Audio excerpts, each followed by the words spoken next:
Winner of the Nobel Prize for Literature, one of America's most famous authoresses, Pearl Buck, author of The Good Earth, Dragon Seed, The Living Reed, and numerous other novels of Oriental life. She's collaborated with Theodore Harris on a new book about her own life. As you can see, it's called For Spacious Skies, and we've invited the authors to visit us. Please welcome Miss Pearl Buck and Mr. Theodore Harris.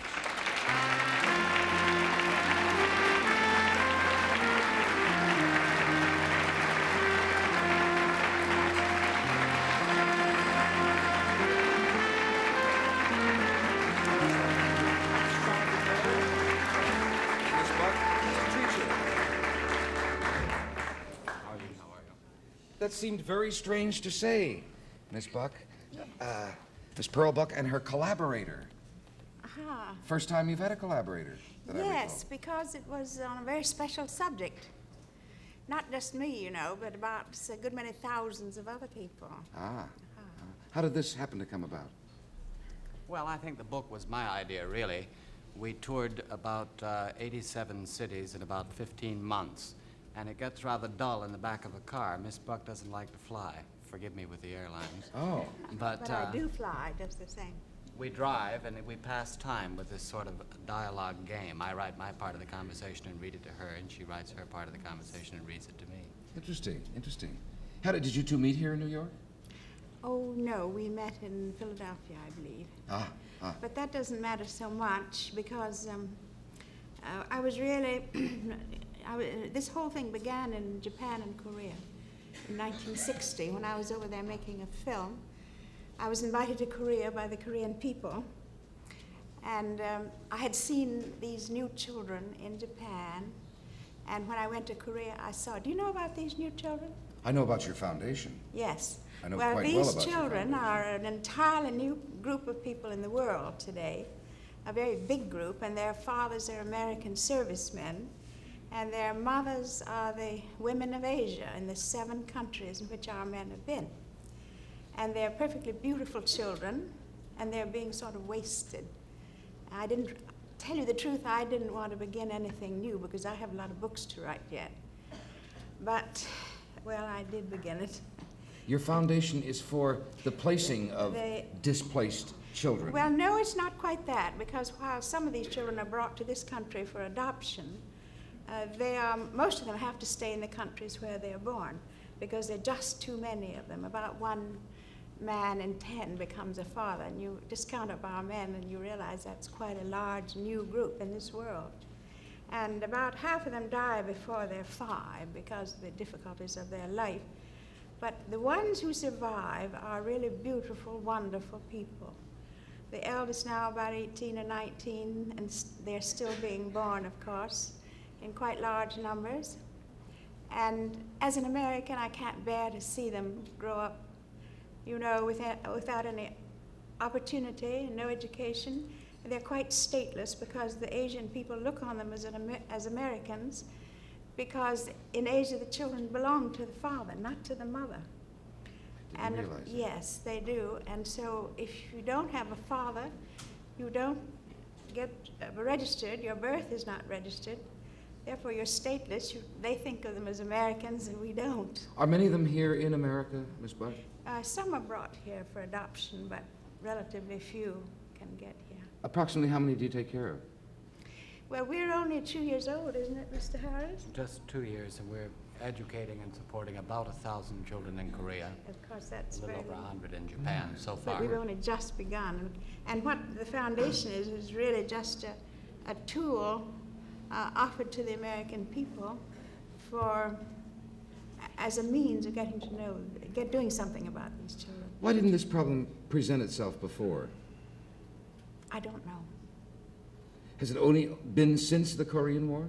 It's been especially since the Korean War, because it's since our men have been going to Asia, and the situation in Europe is quite different, of course, because the children don't stand out so, but they look very American in these Asian countries.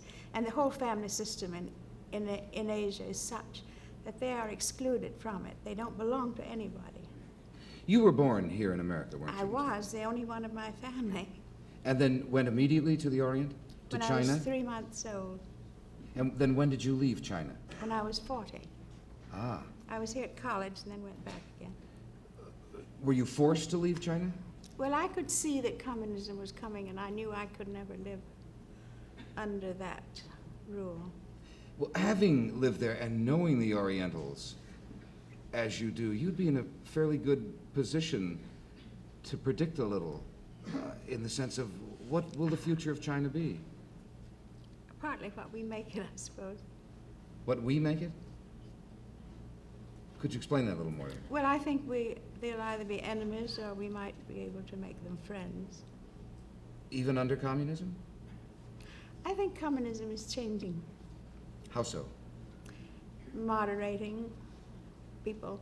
You see, Yes, but they're communism. the fiercest of the communists. Yes, but I've been Well, there deeply. they're old-fashioned about it, is about all, and I think possibly what Ms. Buck means is that they will modernize their with time, thinking. that's right. Yeah. It's so impractical. Communism. I saw communism come in 1921 into China. We don't realize it's been there so long, and it's so impractical. It's psychologically unsound and economically impossible. Particularly for the Oriental? I think for anywhere, it's a curious, impossible, impractical scheme of life. Not based on anything that's sound psychologically. Are they a gentle people? The basically? Chinese? Yes. They're marvelous friends and frightful enemies. And I think one thing that many people don't know is that they have I hate to use large numbers of people as a they, but so many Orientals have such a funny sense of humor, and we never hear about that. Oh, they have a marvelous sense of humor. And I think that our men abroad are beginning to realize that the Asian peoples are very human. Of course, I don't think they have to be so human as to produce quite so many children, I must say. Miss Buck, how...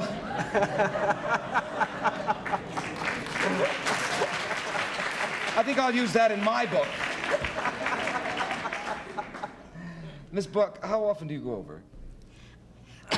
Well, I've been, since 1960, I've been in Korea and Japan twice Japan, Philippines and Hong Kong, twice in India. Stayed quite a long time in India.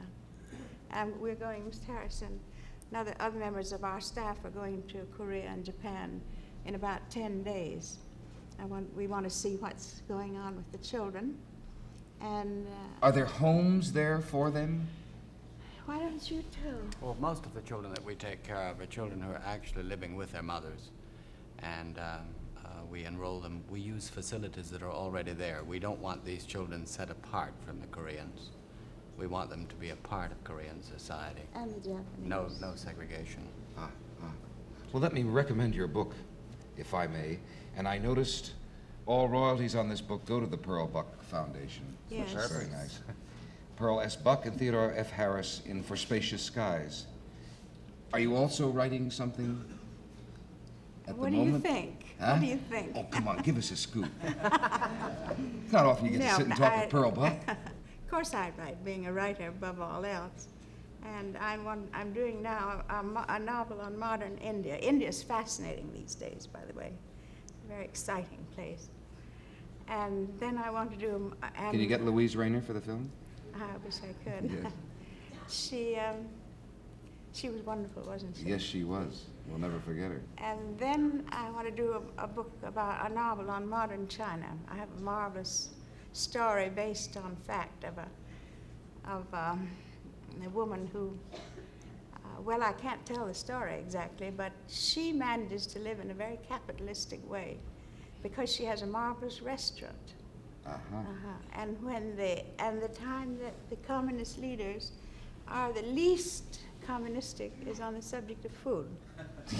I'm sure. When that's written and published, will you come back? Yes. Thank you, Pearl Buck. You won't Thank forget you, Mr. our Harris. children, will you? I certainly won't. Thank you, Henry Morgan. Jonathan Miller, our producer. Thank you all. Goodbye.